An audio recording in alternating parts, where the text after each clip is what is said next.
Bonjour, je m'appelle Geneviève Morin, je suis conseillère pédagogique en sciences et technologies pour les écoles primaires de la Commission scolaire de Montréal.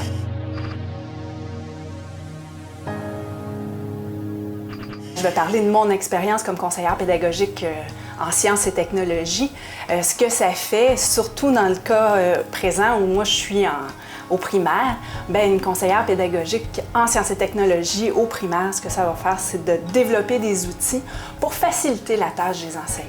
Ça peut être des cahiers qu'on va avoir déjà préparés pour que les enseignants puissent les travailler avec les élèves, des guides d'animation, mais aussi, quand on parle sciences et technologies, on pense toujours à du matériel d'expérimentation.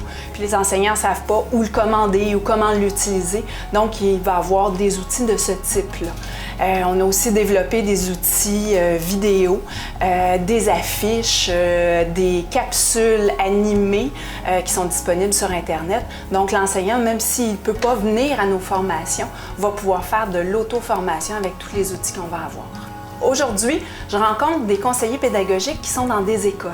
Ce sont, comme les enseignants, des conseillers pédagogiques généralistes, mais ce groupe-là a décidé de s'impliquer un petit peu plus au niveau de l'enseignement des sciences. Une chose que j'entends souvent des équipes avec lesquelles je travaille ou que je lis sur les fiches d'appréciation qui sont remises à la fin des formations, et ça me fait toujours plaisir d'entendre ça, c'est « Ah, la science, c'est pas si compliqué que ça ».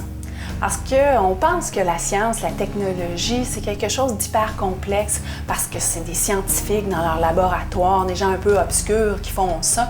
Pourtant, la science, quand on parle de ça au primaire, c'est simplement d'amener l'élève à comprendre le monde dans lequel il vit, de comprendre la nature, de comprendre les étoiles, de comprendre comment fonctionnent les jouets qu'il y a autour de lui.